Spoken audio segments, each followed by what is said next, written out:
Há caminhos que parecem certos ao ser humano, contudo, no final conduzem à morte. Isso é uma passagem bíblica, né? Há muitos caminhos, muitos professores, e os gurus proverbiais que se estabelecem em meio aos seguidores que sinceramente buscam a luz divina. Em alguns casos, esses são instrumentos da hierarquia, preparando os segmentos da população para receber a maior resplandecência da chama da Mãe. Em outros casos, esses professores de estilo próprio, que se apresentam pelo caminho, proporcionam desvios e frequentemente conduzem seus ouvintes num beco sem saída de consciência, onde eles permanecem às vezes por várias infelizes encarnações. Então, é muito importante quando a gente está lidando com essa iniciação de Capricórnio, né, que é a iniciação do pai, tratar desse assunto, né? Quem são os verdadeiros gurus? Quem são as verdadeiras figuras de autoridade, digamos assim, que manifestam a figura do pai e que estão autorizados pela hierarquia, né, em nome de Deus Todo-Poderoso, a desempenhar um papel de instrutor no plano terrestre, né? Isso não é uma coisa que a pessoa pode simplesmente se autoproclamar, né, um professor, um guru, ou inventar uma doutrina e começar a divulgar aquilo, né? Senão acontece exatamente o que Jesus advertiu, né? São cegos guiando cegos e acontece isso daqui, né? Caminhos que parecem certos ao ser humano, mas que no final conduzem à morte, né? Não levam a nada, a pessoa morre e eventualmente recebe uma oportunidade de reencarnar ou não, mas não caminhou na direção da ascensão, da meta verdadeira da alma, né? Então, alguns são instrumentos da hierarquia, quer dizer, alguns estão dentro dessa lei divina, né, submissos à lei divina, curvados à hierarquia, e alguns não, alguns simplesmente são professores de estilo próprio, né, como o mestre colocou. Alguns desses gurus que foram citados pela mensageira durante a vida dela, eu vou citar aqui, né. Um deles é um guru indiano chamado Sai Baba. Ela disse que esse sujeito era um mago negro, realmente, assim, que ele tinha o propósito de desviar as pessoas da luz. Então, se qualquer um dos que estão aqui tem qualquer contato com essa figura, eu recomendo fortemente que cesse de seguir qualquer ensinamento desse sujeito. Baseado no que a mensageira falava, né? E outro deles também que a mensageira revelou, assim, expôs em vida, é aquele conhecido como Osho, né? Rajneesh. Ele também era um desses falsos professores que desviou muitas almas, né? Vou comentar um pouquinho, brevemente, né, sobre isso, sim. No caso do Osho, por exemplo, ele tinha uma questão de estimular a promiscuidade sexual e várias coisas assim que nunca conduziram ninguém a Deus e nem podem ser harmonizadas com o caminho de ascensão, né? Pra gente ascender, a gente tem que se desvincular dos apegos à matéria, né? E um deles é o prazer carnal, apenas pelo prazer, assim, né? O propósito pelo qual foi criado o sexo é para fazer bebês, né? Ou para ser utilizado como algo consagrado dentro do círculo sagrado do casamento, né? E apenas dessa forma o sexo pode ser harmonizado com esse caminho da senda dos mestres ascensos, né? E o Osho propunha uma coisa diametralmente oposta, assim, libertinagem, né? Assim, uma coisa que realmente não está dentro da lei divina, né? E o Sai Baba era um sujeito que ele tinha um certo tipo de domínio sobre a precipitação, então ele conseguia manifestar objetos, assim, mas ele utilizava isso de uma forma muito errada, né? Às vezes é um impulso que a pessoa acumulou em outras vidas, né, por meio de boas obras, eventualmente, mas que chega um momento que a pessoa vira pro lado esquerdo ali, né, deixa de servir a hierarquia, servir ao Cristo e passa a utilizar esses dons adquiridos para impressionar as pessoas, adquirir seguidores e manter todo mundo enfeitiçado, assim, por por esse deslumbramento da magia de conseguir fazer um negócio ali que não é comum, né? E aí muitas pessoas ficavam ali presas à figura dele apenas por causa desses estímulos, né, materiais que ele dava, né? E, novamente, é uma coisa que prende a matéria, né? Deixa as pessoas fascinadas por coisas que na verdade são materiais, assim. Em última análise, o que isso vai contribuir para a pessoa voltar a Deus, né? Ficar observando os malabarismos de um sujeito que utiliza os talentos divinos dele apenas para impressionar as pessoas e chamar atenção para sua própria figura, para o seu próprio ego, né? Então esse é o caso de 2 gurus, falsos gurus que foram expostos pela mensageira, né? Eu não vou me deter muito nisso, vamos seguir, né? Vamos falar sobre o que importa mais para nós aqui, que estamos dentro da lei, estamos dentro dos ensinamentos dos mestres ascensos, né?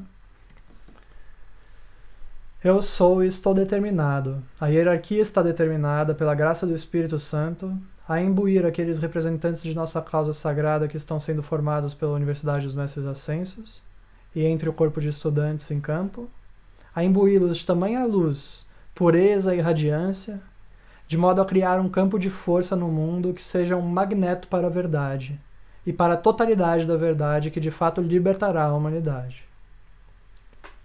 Então esse é o propósito, né? Do poder divino sendo corretamente utilizado, que é libertar as almas e fazê-las retornarem a Deus, né? E essa é a determinação dos mestres ascensos e essa é a determinação que o Leonel está trazendo aqui para nós, né? Correção, né? Ordenamento, poder, lei, todos esses atributos estão relacionados a essa hierarquia de Capricórnio, né? É a consciência do Pai. E agora ele vai nos explicar um pouquinho por que ele está falando sobre esses falsos gurus, né? Seriam aqueles que pervertem a figura do pai, né? Que o pai deveria instruir as pessoas dentro da lei do pai maior, né? Daquele que realmente é o...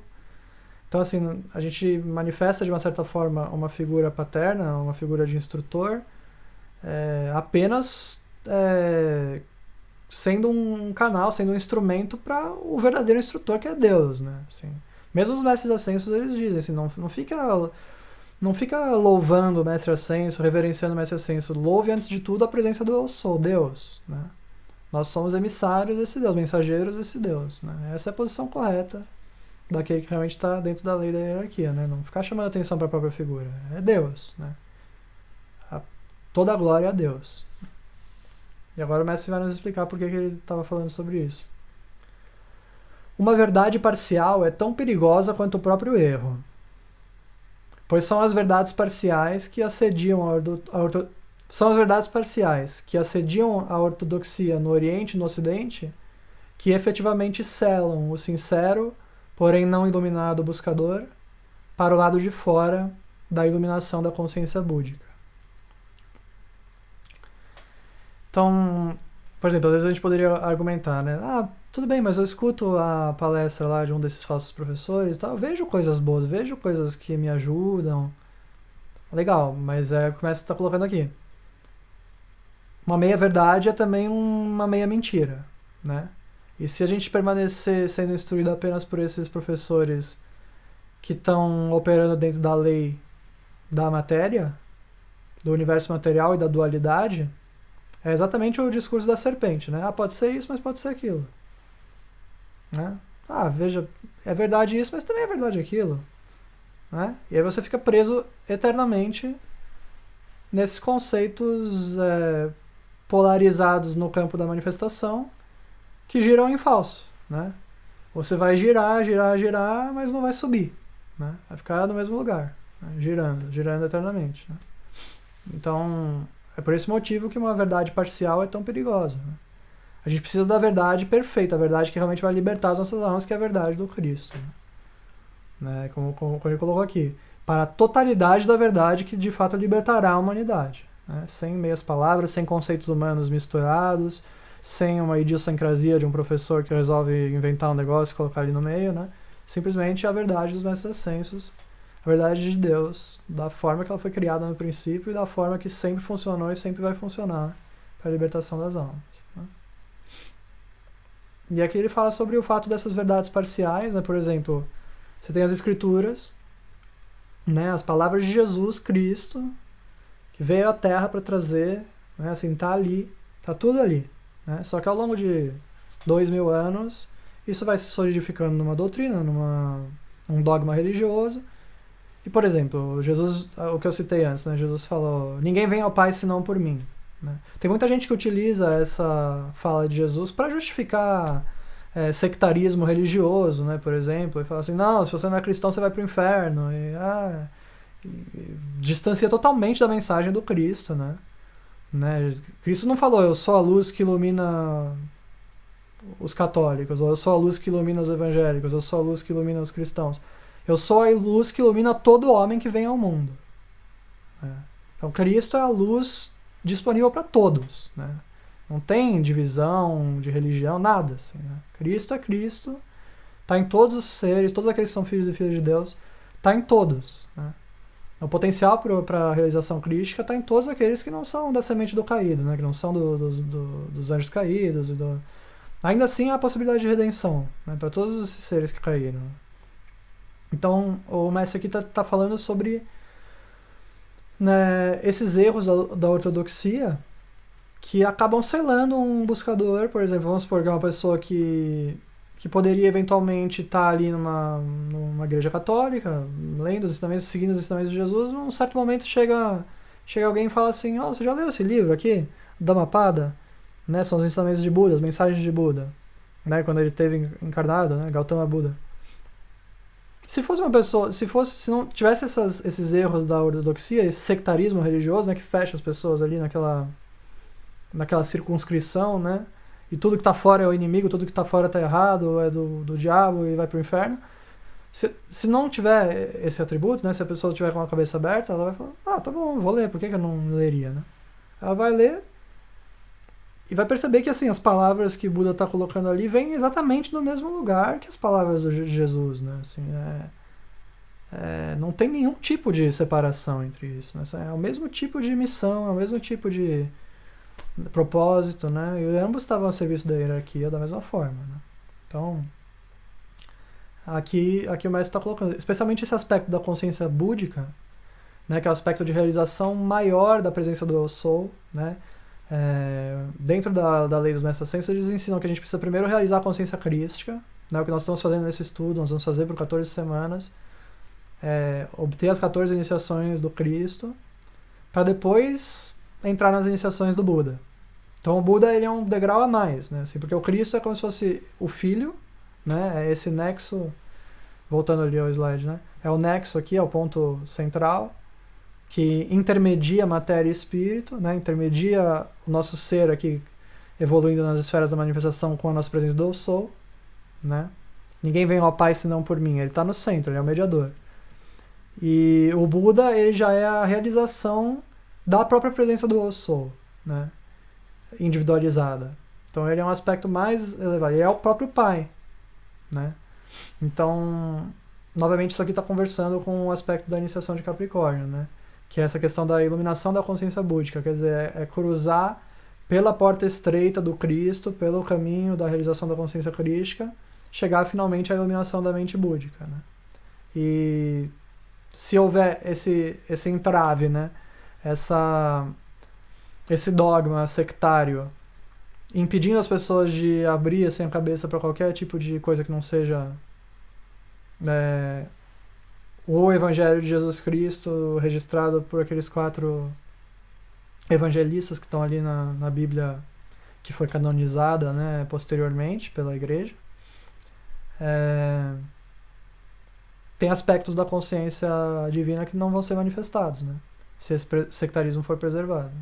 Então, a gente que está aqui sob a luz dos mestres ascensos, graças a Deus, né, podemos perceber isso e, na medida que nos for possível, ir ajudando as pessoas que estiverem eventualmente nessa etapa de consciência ainda um pouco sectária, né, e dissolvendo aos poucos pela luz da verdade, né, pela palavra de Deus, qualquer tipo de sectarismo, né? A verdade divina une, né? Ela não separa. Aquilo que separa vem do diabo, né? Então, se você está falando, aquele cara é o diabo, na verdade o que está separando é a pessoa que está falando isso, né? tá propondo uma separação. Né? Inclusive a própria palavra diabo significa, tem o prefixo di, né, que significa dois, né, diabolos no grego significa aquilo que separa, aquilo que transforma em dois. E símbolo é o contrário disso. Né? O símbolo é aquilo que pega o dois e transforma em um. É simbólico. O sim é o mesmo prefixo que tem, por exemplo, na palavra sincretismo, ou sincronia, né? É tudo aquilo que junta. Assim, né? Então a gente tem que eliminar realmente qualquer tipo de sectarismo e consciência separatista, assim, para que a gente possa ver a verdade do Cristo tal qual ela realmente é, né? Sem qualquer erro de concepção transmitido através dos séculos aí no dogma instituído.